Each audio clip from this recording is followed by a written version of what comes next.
Cordial saludo, mi nombre es Fabián Andrés Pantoja, soy estudiante de Ingeniería Industrial. Este es mi documento de identidad, pertenezco al grupo 83 de Física Electrónica. Y a continuación voy a hacer la exposición en la tarea 2 sobre los conceptos fundamentales en la corriente alterna AC. El primer concepto que tenemos es el periodo en la señal AC. ¿Qué es el periodo? Entonces el periodo se define como el tiempo que tarda la señal en cumplir un ciclo. Esta señal puede ser de voltaje o puede ser de corriente. Entonces en este caso solamente vamos a hablar de señal para no tener ninguno de los dos términos, simplemente señal. Esta parte que está aquí señalada es un ciclo. Y entonces el tiempo que tarda en cumplirse este ciclo es lo que conocemos como periodo. El periodo se expresa en segundos y es el inverso de la frecuencia, y lo definimos así como t igual a 1 sobre la frecuencia. El siguiente concepto es la frecuencia en la señal AC. ¿Qué es la frecuencia? La frecuencia se define como el número de ciclos que se generan en una unidad de tiempo. La frecuencia se representa como F igual a ciclos sobre segundos, los cuales se conocen como Hertz. La frecuencia es inversa al periodo y se calcula así, lo contrario que ya habíamos mirado anteriormente, F igual a 1 sobre el periodo.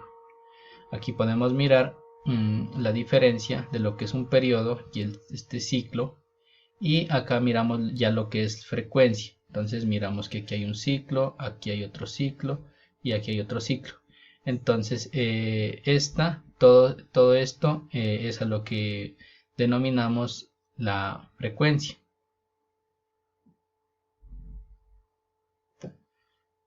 Fase y amplitud. La fase es el ángulo con respecto a un punto de referencia que expresa en tiempos en función de la frecuencia angular.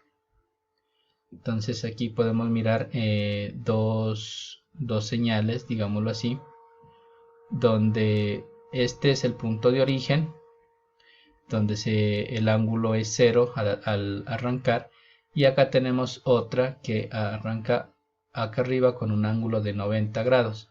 Entonces a este ángulo es lo que se conoce como fase. Y la amplitud es el valor máximo que va a llegar la senoide o la señal. Estamos hablando que esto es la señal. Entonces miramos que la amplitud es este valor máximo, este punto máximo aquí y este punto máximo acá al que va a llegar la señal. Calor producida por la corriente alterna. Cuando los electrones circulan por un elemento conductor, estos chocan con los átomos que componen dicho elemento. Ese choque genera calor y es conocido con el nombre de efecto Joule. Entre más resistivo es el elemento, mayor es el calor que se produce, por lo que si la idea es solo llevar corriente, se deben utilizar elementos no resistivos o con baja resistividad. Entonces aquí tenemos un ejemplo de un elemento, digamos, bastante resistivo, como es una plancha, la cual por necesidad se debe generar calor. Entonces hay bastantes resistencias, lo que genera que los electrones choquen con los átomos de este objeto y se genere bastante calor para que la plancha pueda cumplir con su función. Tenemos aquí nuestra pregunta problematizadora que dice: ¿cuál es la diferencia fundamental entre el valor medio y eficaz de una señal AC? Bueno, la diferencia fundamental entre estos dos conceptos es que el valor medio es el punto promedio entre las amplitudes. O sea, como la amplitud es aquí el valor máximo, acá también y acá también, el promedio es este valor de aquí, que si lo podemos observar, y si este arranca desde el punto 0, pues ese valor va a ser igual a 0, porque tenemos acá valores positivos y valores negativos que al sumarlos se van a neutralizar, digámoslo así. Y este valor promedio toma valores negativos y positivos. En cambio, el valor máximo muestra cómo cambia la magnitud de una señal y siempre será positivo. El valor máximo no se tiene en cuenta el signo, sino la magnitud. Entonces, para el valor máximo se suman las áreas.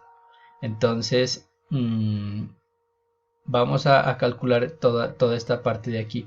Y esta parte que aquí la miramos negativa, como se calcula elevando esta función al cuadrado, estos números negativos nos van a dar positivos. Por lo tanto, el resultado, cuando ya sumemos, encontremos esa área total, digámoslo así, nos va a dar un valor total positivo. Aquí tenemos las referencias bibliográficas. Esto era todo. Muchas gracias.